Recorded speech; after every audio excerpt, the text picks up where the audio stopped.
#script execution. 3 segundos de silêncio. Foi tudo o que bastou para o mundo de Marcelo desabar. O padre havia feito a pergunta tradicional, aquela que todo mundo espera, mas ninguém realmente acredita que alguém vá responder. Se alguém souber de algum impedimento para que este casamento não se realize, que fale agora, ou cale-se para sempre. O som do órgão ainda ecoava pelas paredes da igreja centenária quando uma voz feminina cortou o ar. Eu tenho algo a dizer. Não era a voz de uma amante, não era o tom de quem vinha destruir por ciúme ou vingança. Era algo muito, muito pior. A mulher que se levantou na última fila tinha 50 e poucos anos, cabelos grisalhos presos em um coque simples, vestido azul marinho discreto e uma pasta de couro marrom nas mãos. Marcelo virou o rosto devagar, como se o movimento pudesse fazer aquilo desaparecer. Reconheceu-a imediatamente. Doutora Helena Tavares, advogada tributarista.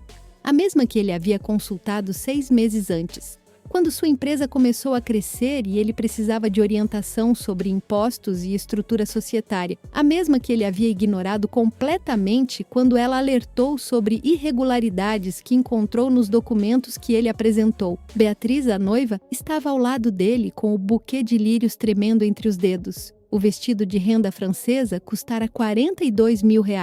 O salão de festas estava reservado para 300 convidados. A lua de mel em Santorini tinha passagens em classe executiva já emitidas. Tudo perfeito, tudo planejado, tudo prestes a desmoronar.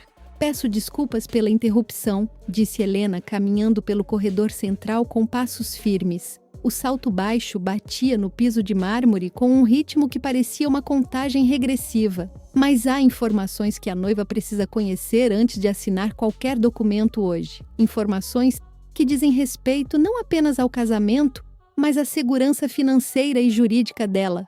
O padre, um homem de 70 anos que havia celebrado centenas de cerimônias, ficou paralisado. Convidados viraram o pescoço. A mãe de Beatriz levantou-se do banco da frente, a mão no colar de pérolas. O pai dela, empresário do setor de logística, franziu a testa.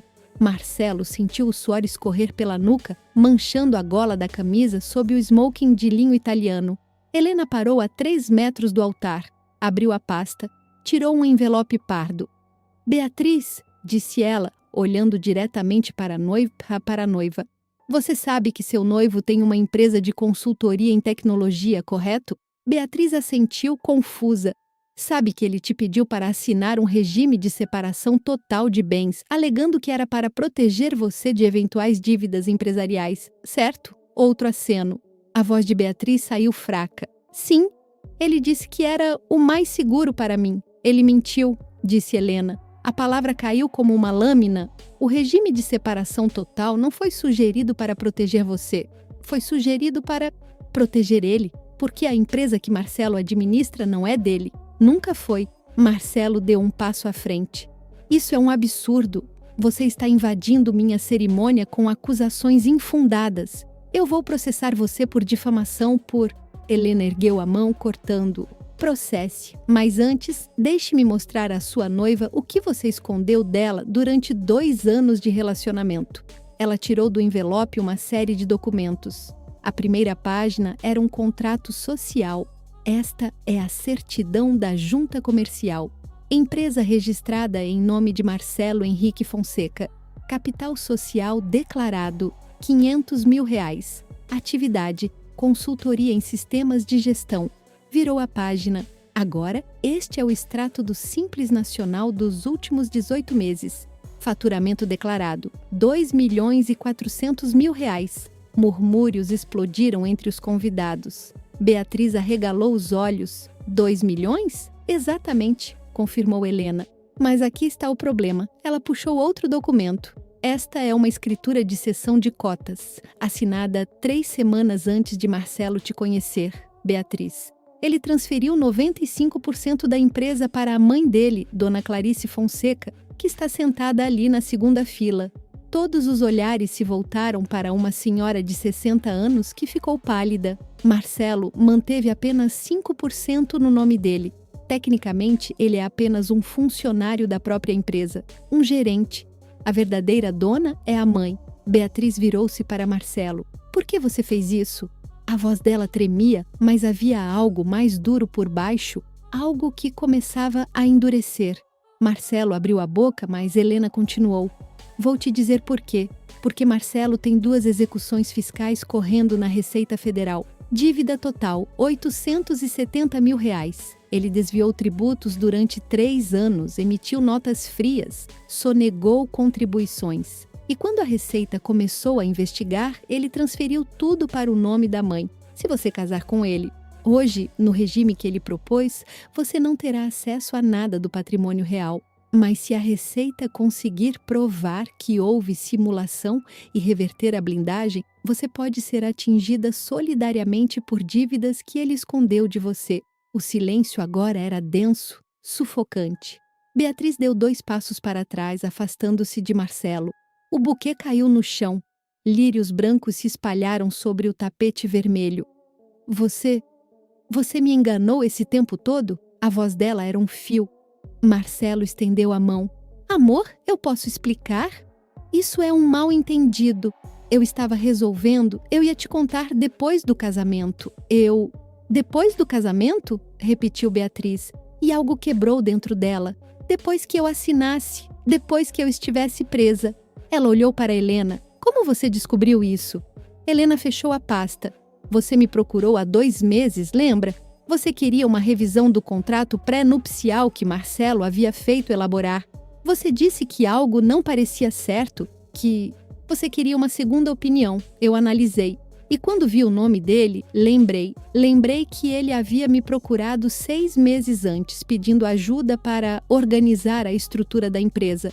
Quando mostrei a ele as irregularidades que encontrei nos documentos, ele me dispensou. Disse que eu estava sendo paranoica, que ia contratar outro profissional. Eu contratei, disse Marcelo, a voz agora metálica. Contratei alguém que entende de negócios de verdade, não uma advogada frustrada que fez o trabalho de investigar, cortou Helena.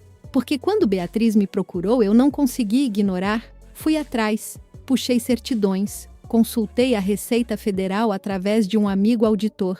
Encontrei as execuções. Encontrei a transferência de cotas. Encontrei até mesmo um segundo contrato não registrado, em que Marcelo mantém procuração irrevogável para administrar todos os bens da mãe. Ou seja, ele continua controlando tudo, mas no papel está limpo. Dona Clarice levantou-se, a bolsa apertada contra o peito. Meu filho não é bandido.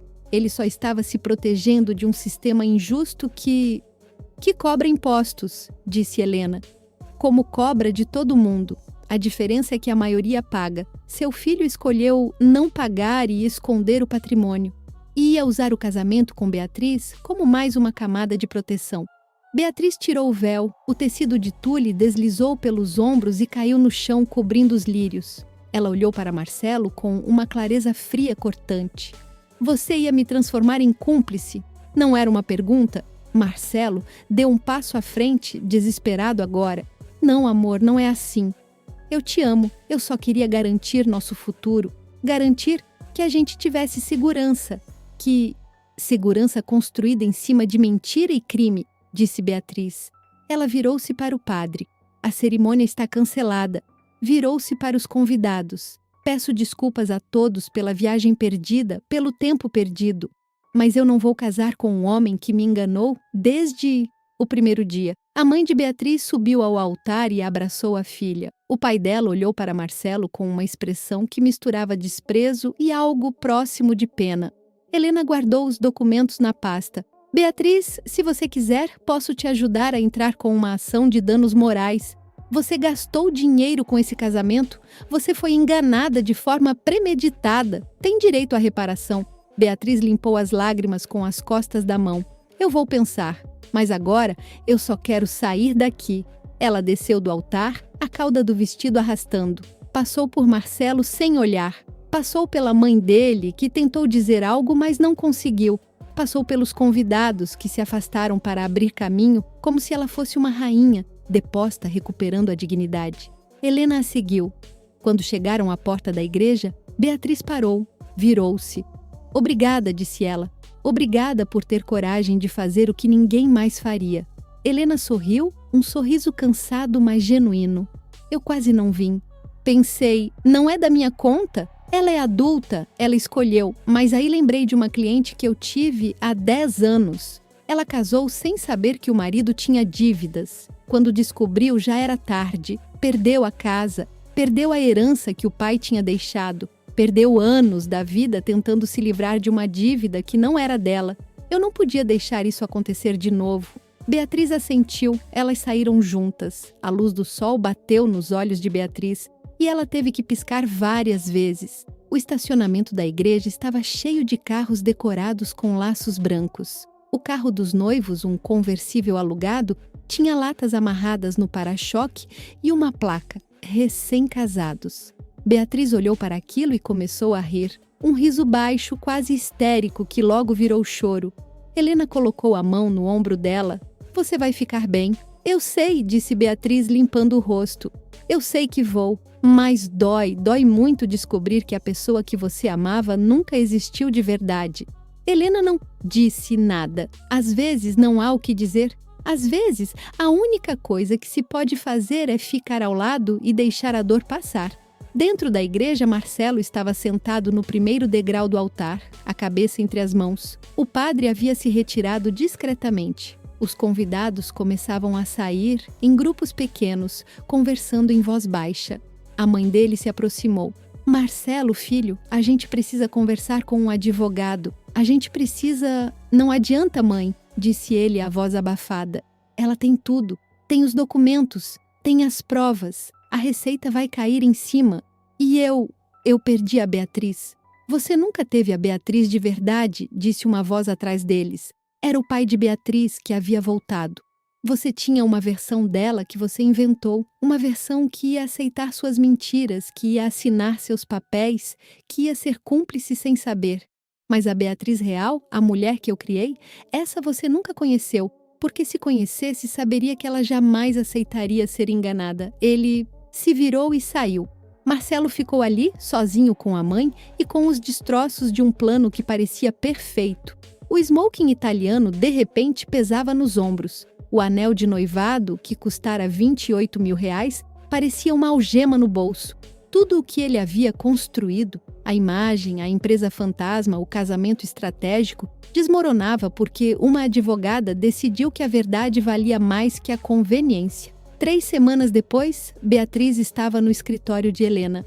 A sala era pequena, funcional, com estantes cheias de códigos e uma janela que dava para uma rua movimentada do centro.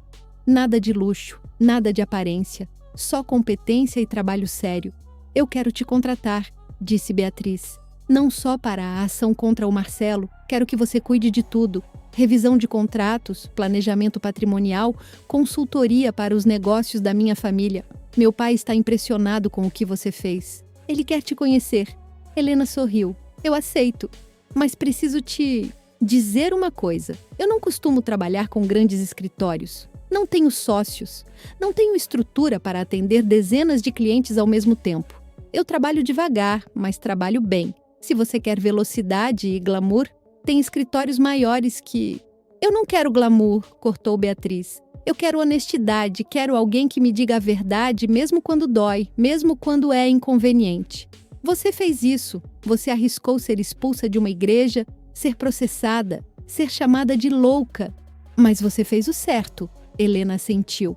Então vamos trabalhar juntas. Elas apertaram as mãos. Foi o começo de uma parceria que duraria anos. Beatriz descobriria com o tempo que Helena não era apenas uma advogada competente. Era uma mulher que havia perdido a irmã mais nova em um casamento abusivo, anos antes. A irmã havia se casado com um homem que escondia dívidas, que forjava documentos, que a isolava da família. Quando ela tentou sair, já era tarde. As dívidas estavam em nome dela. A casa estava hipotecada. Ela morreu em um acidente de carro dirigindo sozinha em uma estrada de madrugada, fugindo de mais uma briga. Helena nunca soube se foi acidente ou desistência. Desde então, ela havia feito uma promessa. Nunca mais deixaria uma mulher entrar cega em um contrato que pudesse destruí-la. Nunca mais ficaria calada quando visse os sinais, e foi por isso que ela levantou naquela igreja. Não por heroísmo, não por publicidade, mas porque a memória da irmã não a deixava em paz. Marcelo, por sua vez, enfrentou as consequências. A Receita Federal abriu investigação formal. A transferência de cotas para a mãe foi considerada simulação. Os bens foram bloqueados. Ele fechou um acordo de parcelamento que o deixaria pagando dívidas pelos próximos 8 anos. A empresa foi dissolvida. Ele conseguiu um emprego como analista em uma consultoria de médio porte, ganhando 1/5 do que ganhava antes. A mãe, Dona Clarice, teve que vender o apartamento que estava no nome dela para ajudar a quitar parte da dívida. Ela nunca perdoou o filho por ter colocado ela no meio daquilo. Beatriz, 6 meses depois do casamento cancelado, estava em uma cafeteria no bairro onde cresceu. Ela havia voltado a morar com os pais temporariamente, enquanto reorganizava a vida. Estava terminando uma pós-graduação em gestão financeira, algo que sempre quis fazer, mas havia adiado por causa do relacionamento. Marcelo sempre dizia que ela não precisava estudar, que ele cuidaria de tudo. Agora ela entendia. Ele não queria que ela soubesse demais. Conhecimento era perigoso para os planos dele. Ela estava lendo um artigo sobre compliance quando o celular tocou. Número desconhecido. Atendeu. Beatriz? A voz era masculina, jovem. Sim? Meu nome é Rafael. Eu sou jornalista investigativo. Estou fazendo uma matéria sobre fraudes empresariais e casamentos estratégicos. Soube da sua história. Gostaria de conversar com você? Beatriz hesitou. Depois disse: só se a Helena Tavares puder estar presente. Rafael concordou. Eles marcaram para a semana seguinte. A matéria saiu 2 meses depois, em um portal de notícias de grande circulação. O título era Quando o altar vira armadilha, como golpistas usam casamentos para blindar patrimônio ilegal. A história de Beatriz era o caso central. Helena foi entrevistada, ela explicou os mecanismos legais, os sinais de alerta, os direitos das vítimas. A matéria viralizou. Milhares de compartilhamentos, centenas de comentários. Muitas mulheres escreveram dizendo que haviam passado por situações parecidas. Algumas disseram que a matéria as fez perceber que estavam em relacionamentos perigosos. Outras agradeceram por terem aprendido a se proteger. Helena começou a receber convites para palestras. Ela aceitou alguns, sempre sem cobrar. Falava em universidades, em eventos de empreendedorismo feminino, em grupos de apoio. Beatriz, por sua vez, criou um blog, chamou de Contratos do Coração. Ela escrevia sobre relacionamentos, finanças pessoais, autonomia feminina. Não era sobre vitimização, era sobre informação. Sobre ensinar mulheres a lerem contratos, a entenderem regimes de bens, a fazerem perguntas difíceis. O blog cresceu, virou podcast, virou canal no YouTube. Em um ano, Beatriz tinha 50 mil seguidores. Um dia ela recebeu uma mensagem direta. Meu nome é Carla. Vou casar daqui a 3 meses. Meu noivo me pediu para assinar um regime de separação total. Disse que é para me proteger. Mas depois de ouvir seu podcast, fiquei com medo. Você pode me indicar alguém para revisar o contrato? Beatriz respondeu imediatamente. Passou o contato de Helena. 2 semanas depois, Carla cancelou o casamento. O noivo tinha uma empresa de fachada e 3 execuções fiscais. Exatamente o mesmo padrão. Helena atendeu mais 6 casos parecidos naquele ano. Todos indicados por Beatriz. Todas mulheres que desconfiaram a tempo. Ela não cobrava consulta. Inicial. Dizia: se você está aqui porque desconfiou, você já está fazendo a coisa certa. Vamos ver se a desconfiança tem fundamento. Em 4 dos 6 casos, tinha. Casamentos foram cancelados, vidas foram salvas de anos de endividamento e manipulação. Marcelo tentou reconstruir a vida. Conheceu outra mulher 2 anos depois. Ela era professora de inglês, divorciada, com um filho pequeno.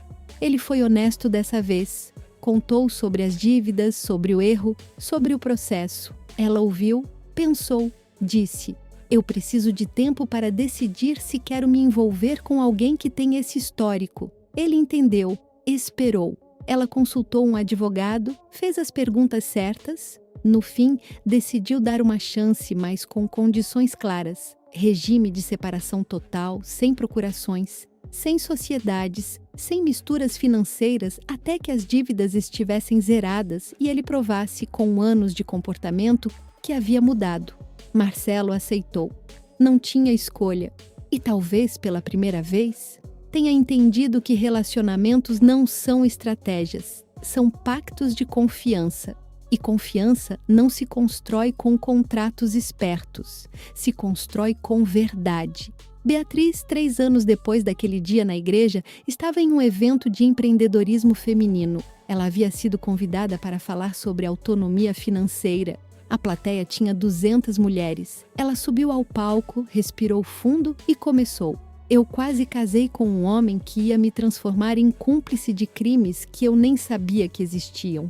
Eu quase assinei papéis que iam me prender a dívidas que não eram minhas. Eu quase perdi tudo porque confiei cegamente. Mas uma mulher teve coragem de se levantar em uma igreja cheia e dizer a verdade. E isso mudou minha vida. Ela contou a história, contou sobre Helena, contou sobre a investigação, sobre os documentos, sobre o momento em que o véu caiu, literal e metaforicamente. E então disse: eu não estou aqui para dizer que você não deve confiar em ninguém.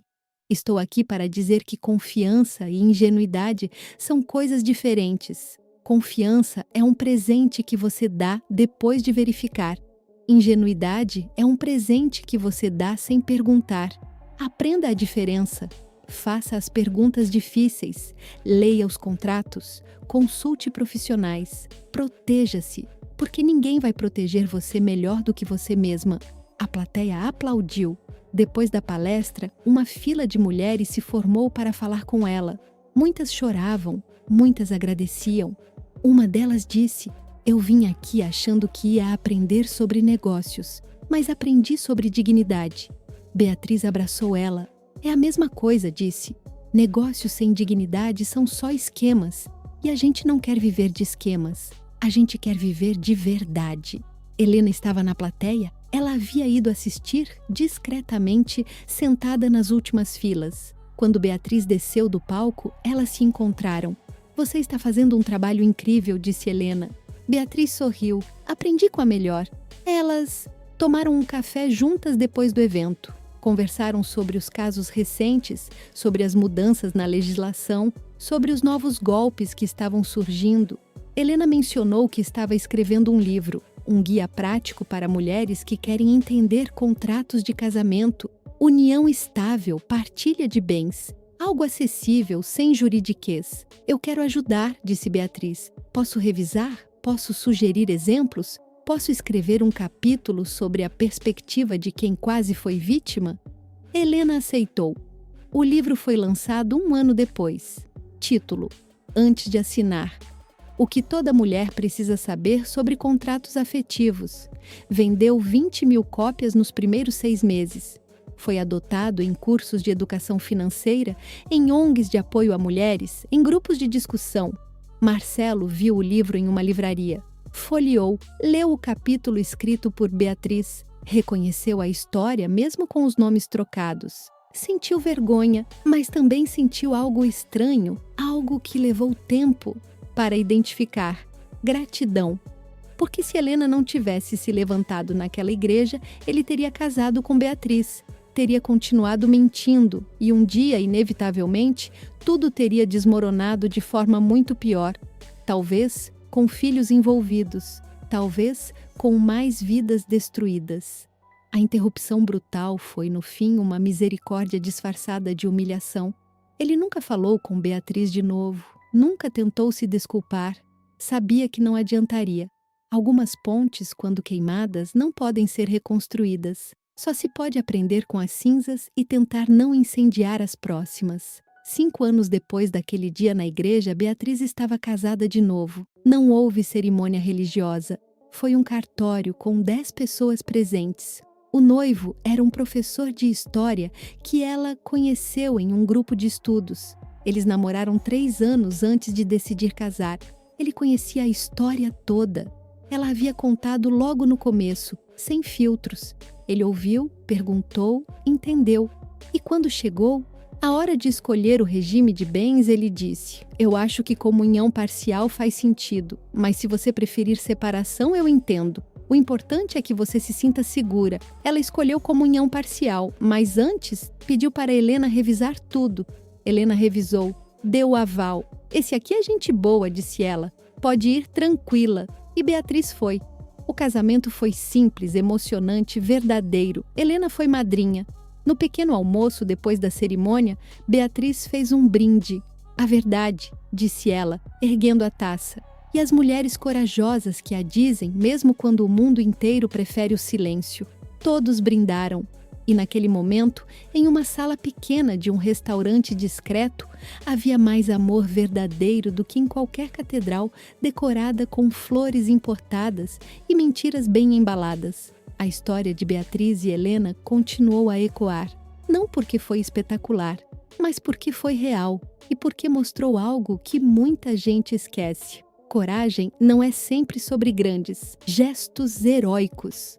Às vezes, coragem é se levantar em uma igreja e dizer a verdade. Às vezes, coragem é ouvir essa verdade e agir, mesmo quando dói. Às vezes, coragem é recomeçar, aprender, ensinar. E no fim, a mulher que se levantou na última fila não era a amante, não era a vilã, era a heroína que ninguém esperava, a advogada discreta que escolheu a justiça em vez da conveniência. E a noiva que quase foi enganada tornou-se a professora que ensinou milhares de outras mulheres a não caírem na mesma armadilha. Se essa história te tocou, se você conhece alguém que precisa ouvir isso, compartilhe agora. Mande para aquela amiga que está prestes a casar.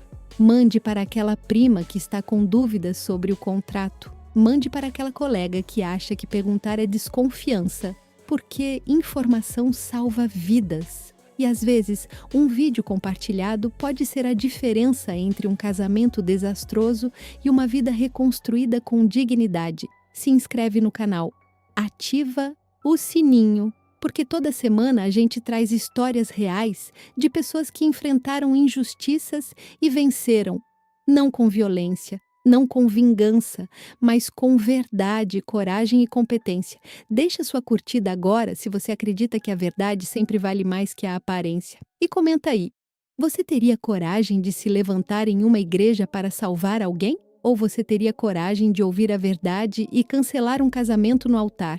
Nos vemos no próximo vídeo.